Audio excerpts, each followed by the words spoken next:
Saya pernah berpikir bahwa hidup saya akan selamanya tersembunyi di balik topeng normalitas, sampai hari itu tiba dan segalanya berubah selamanya.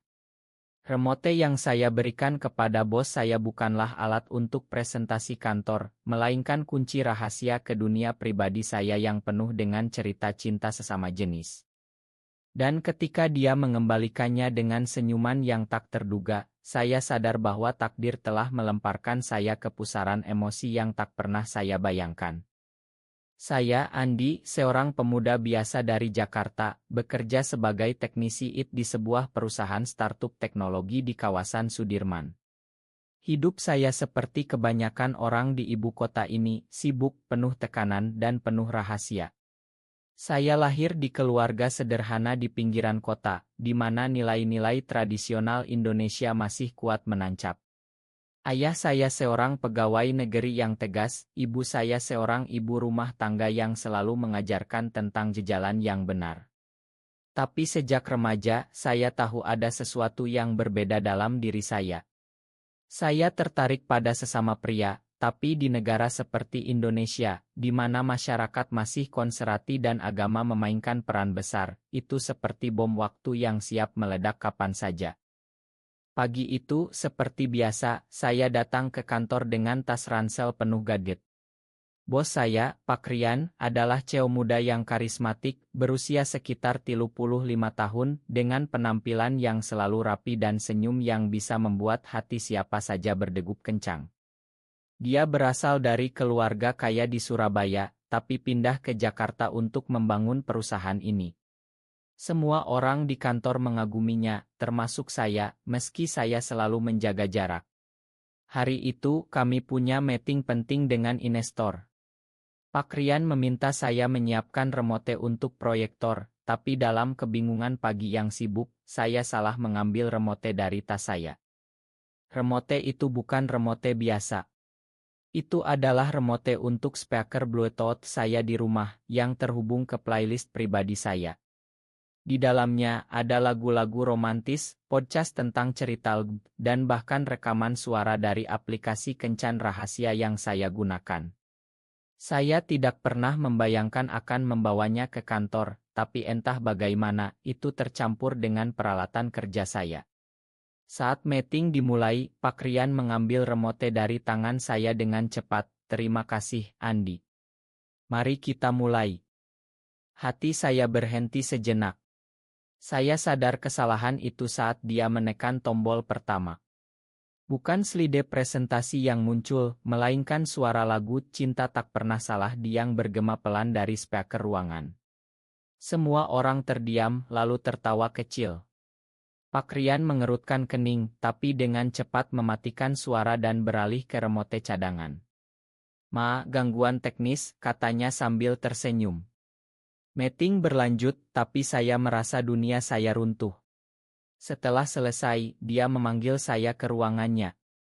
"Andi, ini remote kamu," tanyanya sambil mengembalikannya. Saya mengangguk, wajah memerah. Pak.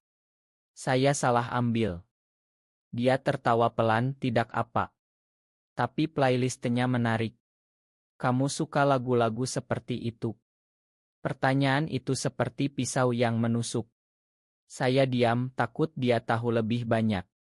Tapi dia hanya mengedipkan mata dan melanjutkan pekerjaan. Malam itu, saya pulang dengan hati gelisah, tak tahu apa yang akan terjadi besok. Keesokan harinya, Pak Rian memanggil saya lagi. "Andi, ada sesuatu yang ingin saya bicarakan." Kami duduk di kai kantor, suasana tenang dengan aroma kopi tubruk yang khas Indonesia. Dia menceritakan tentang masa lalunya, bagaimana dia juga pernah merasakan hal yang sama seperti saya. Saya tahu apa yang ada di remote itu, Andi. Dan saya tidak menghakimi. Justru itu membuat saya ingat diri saya sendiri. Kata-katanya seperti angin segar di tengah panas Jakarta. Ternyata Pak Rian adalah gay, tapi dia menyembunyikannya karena posisinya di masyarakat. Kami mulai berbagi cerita, dari pengalaman di sekolah hingga tekanan keluarga. Hubungan kami berkembang pelan. Mulai dari obrolan ringan, lalu makan malam bersama di warung sate pinggir jalan. Saya merasakan getaran yang tak pernah saya rasakan sebelumnya. Pak Rian dengan matanya yang dalam dan suaranya yang lembut membuat saya merasa diterima. Tapi di balik itu ada ketakutan.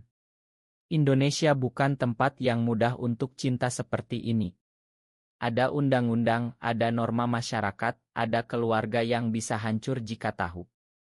Suatu hari kami pergi ke Bogor untuk liburan singkat. Di sana, di tengah hutan dan air terjun, kami berbagi momen pertama yang intim bukan isik, tapi emosional. Andi, kamu membuat saya merasa hidup lagi, katanya sambil memegang tangan saya. Saya menangis karena akhirnya saya menemukan seseorang yang mengerti. Tapi saat itu, saya belum tahu bahwa ada badai yang mendekat. Kembali ke Jakarta, rutinitas kantor berlanjut. Tapi ada seorang rekan kerja, namanya Dito, yang mulai curiga. Dito adalah teman dekat saya, tapi dia konservatif, sering bicara tentang nilai keluarga Indonesia. Suatu malam, dia melihat kami berdua di sebuah kai kecil di Kemang. Matanya penuh pertanyaan. Andi, apa hubunganmu dengan Pak Rian? Tanyanya esok harinya. Saya bohong, tapi dia tidak percaya. Konflik mulai muncul. Dito mulai menggali dan dia menemukan remote yang sama di meja saya. Dia mendengar podcast yang tersisa. Ini tidak benar, Andi. Kamu harus berubah, katanya dengan marah. Saya merasa dikhianati. Dito, yang saya anggap saudara, ternyata tidak bisa menerima. Dia mengancam akan memberitahu seluruh kantor jika saya tidak berhenti. Pak Rian tahu tentang ini. Kita harus hati-hati, katanya. Tapi cinta kami semakin dalam. Kami bertemu diam-diam, berbagi mimpi tentang masa depan. Saya membayangkan hidup bersama di Bali, jauh dari hiruk-pikuk Jakarta. Tapi realitas lebih kejam. Keluarga saya mulai curiga karena saya jarang pulang. Ayah menelepon, Andi, ada apa? Kamu seperti orang lain sekarang. Di tengah itu, Pak Rian mendapat tawaran pekerjaan di Singapura. Ini kesempatan besar, Andi. Tapi saya tidak mau pergi tanpamu. Kata-katanya membuat hati saya bercampur. Senang tapi takut. Apakah saya siap meninggalkan segalanya? Keputusan itu datang seperti angin topan. Saya setuju ikut Pak Rian ke Singapura, tapi sebelum itu, saya harus menghadapi keluarga. Malam itu, di rumah kecil kami di Depok, saya duduk di depan ayah dan ibu. Ada yang harus saya katakan, mulai saya dengan suara gemetar. Ayah mengerutkan kening, apa, nak? Kamu sakit? Saya menggeleng, lalu mengeluarkan kata-kata yang selama ini terkubur, saya suka sesama pria, ya. Dan saya sedang bersama seseorang. Ruangan hening sejenak, lalu meledak. Ayah bangkit, wajahnya merah padam. Apa kamu bilang? Itu dosa, Andi. Di Indonesia ini, kita punya agama, punya adat. Ibu menangis, kenapa begini, nak? Apa kami salah mendidik? Saya mencoba jelaskan, tapi mereka tidak mendengar. Ayah mengusir saya keluar rumah, pergi. Jangan kembali sampai kamu berubah. Saya pergi dengan hati hancur. Pak Rian menjemput saya di jalan, memeluk saya di mobilnya. Semuanya akan baik-baik saja, bisiknya. Tapi saya tahu ini baru awal. Di kantor, Dito sudah menyebarkan rumor. Beberapa rekan kerja mulai menjauh, bisik-bisik di belakang. Pak Rian sebagai bos mendapat tekanan dari Dewan Direksi. Rian, ini bisa merusak reputasi perusahaan, kata salah satu direktur. Tapi cinta kami tak goyah. Kami merencanakan kepergian diam-diam, suatu akhir pekan, kami ke Yogyakarta untuk melepas penat. Di sana, di Candi Prambanan yang megah, kami berjanji satu sama lain. Apapun yang terjadi, kita bersama, kata Pak Rian sambil memegang tangan saya. Pemandangan matahari terbenam di balik candi membuat momen itu abadi. Saya merasa seperti dalam film romantis Indonesia, tapi dengan twist yang nyata. Kembali ke Jakarta, badai semakin kencang. Dito dalam kemarahannya menghubungi keluarga Pak Rian di Surabaya. Ayah Pak Rian, seorang pengusaha besar, datang ke Jakarta. "Rian, ini memalukan. Kamu harus putus dengan anak itu," teriaknya di ruang kantor. Pak Rian tegar, "Ayah, ini hidup saya. Saya mencintainya." Tapi ayahnya mengancam memotong dukungan finansial untuk perusahaan. Saya merasa bersalah. "Mungkin kita harus berpisah," kata saya suatu malam di apartemen Pak Rian. Dia menggeleng, "Tidak, Andi. Kita lawan ini bersama." Malam itu kami berbicara panjang tentang mimpi kami. Pak Rian bercerita tentang masa kecilnya, bagaimana dia menyembunyikan identitasnya demi keluarga. Saya cerita tentang perjuangan saya di sekolah, di mana saya pernah dibully karena berbeda. Konflik mencapai puncak ketika Dito memposting di media sosial tentang kami. Postingan itu viral di kalangan teman kantor, bahkan sampai ke komunitas Indonesia. Beberapa mendukung, tapi banyak yang menghujat. "Ini melawan budaya kita," komentar salah satu. Saya mendapat pesan ancaman, Pak Rian kehilangan beberapa klien. Tapi di tengah kegelapan itu ada cahaya. Seorang teman lama saya, seorang aktivis di Jakarta, menghubungi saya.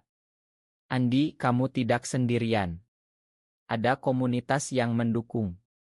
Kami bertemu di sebuah acara rahasia di Senayan di mana orang-orang seperti kami berbagi cerita." Itu memberi saya kekuatan. Pak Rian memutuskan untuk mundur dari perusahaan. "Saya akan mulai baru di Singapura denganmu." Kata-katanya membuat saya terharu. Tapi sebelum pergi, ada satu hal lagi, rekonsiliasi dengan keluarga. Saya mencoba hubungi ayah, tapi dia tidak angkat telepon. Ibu diam-diam menelepon saya, "Nak, ibu mencintaimu apa adanya." Tapi ayah butuh waktu. Di Bandara Soekarno-Hatta, kami berdiri bersama, siap terbang. Tapi tiba-tiba Dito muncul. "Andi, maafkan saya," katanya dengan mata berkaca.